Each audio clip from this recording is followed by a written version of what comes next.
भैया ये आम कैसे दिए? जी भैया 110 रुपये किलो। 110 रुपये? कमाल कर रहे हो यार। पीछे रेडी वाले 70 रुपये 60 रुपये में बेच रहे हो, तुम यहाँ पे 110 में बेच रहे हो। भैया मुझे उनका तो पता नहीं, लेकिन मैं तो 110 रुपये ही बेच रहा हूँ। और वैसे भी आप किसी बड़ी मॉल में जाओगे ना तो यही 150 रुपये किलो बिक रहे हैं, और वहाँ आप लोग मोल भाव नहीं करोगे, लेकिन यहाँ आके किसी गरीब आदमी से आप जरूर बहस कर लोगे भैया। भैया अगर आपको मॉल वाले रेट लगाने हैं ना तो जाके मॉल के अंदर बेचो ना, एसी वाले स्टोर में बैठकर। फिर यहाँ गर्मी में क्यों बेच रहे हो ये सब? अरे मैडम जी, लेकिन भाई देख, बहस करने की तो ज़रूरत नहीं है। अगर कम दाम में देने हैं तो बताओ, वरना रहने दो। देखिए भाई साहब 110 रुपये। एक सेकंड। हेलो बहन जी, बताइए इतना कहाँ बचता है? क्या police case? What the hell, ऐसे कैसे कर सकते हैं वो?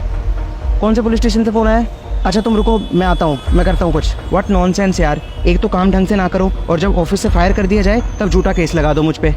ऐसे कैसे कोई तुम पे केस लगा सकता है? अरे जिस एम्प्लॉय को कल फायर किया था ना मैंने ऑफिस से, उसने हमारी कंपनी पर और मुझ पर झूठा केस लगा दिया।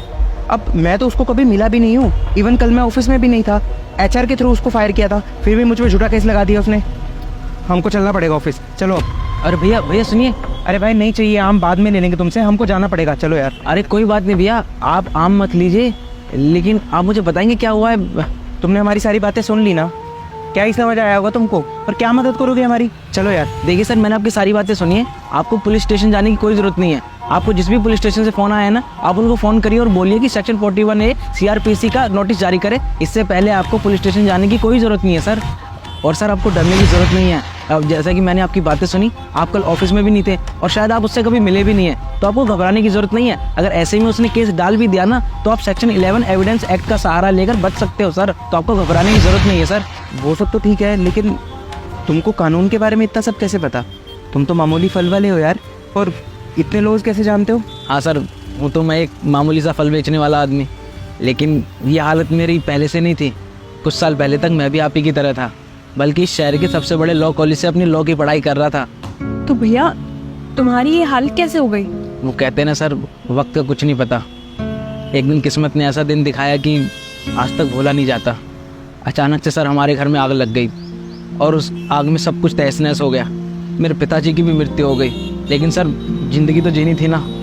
फिर नए सिरे से शुरुआत की, ये मामूली सी रेडी लगाकर मैं अपना गुजारा कर लेता हूँ। यहाँ तक कि सर मुझे अपनी पढ़ाई भी छोड़नी पड़ी।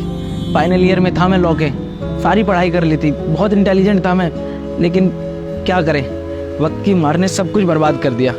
लेकिन तुमने कभी दोबारा पढ़ाई करने का सोचा नहीं? सिर्फ एक ही साल तो रह गया था, तुम अपनी लॉ की डिग्री पूरी कर सकते थे। अरे सर कहाँ से पूरी करता, अब मामूली सी रेडी लगाने वाला अपना घर चल जाए वही बहुत है। अब इतने सब पैसों में अपनी पढ़ाई कैसे करूँ? आप तो जानते हैं कि लॉ की पढ़ाई में कितना खर्चा आता है, लेकिन क्या करूँ, वक्त ने और हालात ने इतना घिरा दिया कि मुझे पढ़ाई अपने फाइनल ईयर में ही छोड़नी पड़ी। बस तब से रेडी लगा के गुजारा कर रहा हूँ। लेकिन सर लॉ की पूरी नॉलेज है मुझे, सारे सेक्शन याद है, लेकिन डिग्री ना होने के कारण उसकी कोई वैल्यू ही नहीं है, कोई मानता ही नहीं है। हाँ, लेकिन आप जैसा कोई भाई अगर मुसीबत में होता है तो मुझे सलाह ज़रूर दे देता हूँ, इससे मेरी प्रैक्टिस हो जाती है और उनका काम बन जाता है। थैंक यू सो मच भैया, आपने हमारी इतनी मदद कर दी, नहीं तो मैं तो खामखा परेशान हो गया था कि शायद पुलिस स्टेशन के चक्कर काटने पड़ेंगे, अब क्या ही होगा। बहुत बहुत धन्यवाद आपका, हम चलते हैं। सुनो, क्यों ना तुम इन्हें।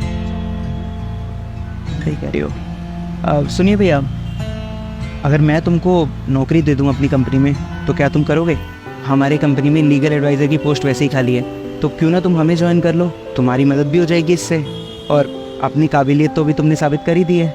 हाँ साहब, कर तो लूँगा मैं, लेकिन आपको बताया मेरे पास डिग्री नहीं है। उसका सॉल्यूशन भी मेरे पास है। देखो, तुम 1 साल मेरे यहाँ पे नौकरी करो, ऑफिशियली नहीं, जस्ट वैसे ही। मैं तुमको उसकी तनख्वाह भी दूंगा और साथ साथ तुम अपनी पढ़ाई पूरी कर लो। जैसे ही तुमको तुम्हारी डिग्री मिल जाएगी, हम तुमको ऑफिशियली हायर कर लेंगे अपॉइंटमेंट लेटर देके। इससे तुम्हारी पढ़ाई भी हो जाएगी और तुम्हारा घर खर्च भी चल जाएगा। अगर ऐसा हो सकता है तो बड़ी मेहरबानी होगी आपकी, मेरी तो सारी मुसीबतें हल हो जाएंगी और अपनी पढ़ाई पूरी करके मैं अपना घर भी अच्छे से चला पाऊँगा। हाँ, तो एक काम करो, ये मेरा कार्ड है, मेरे ऑफिस में आके मुझे कल मिल लेना, मैं तुम्हारा इंतज़ार करूँगा। ठीक है भैया, चलते हैं आप।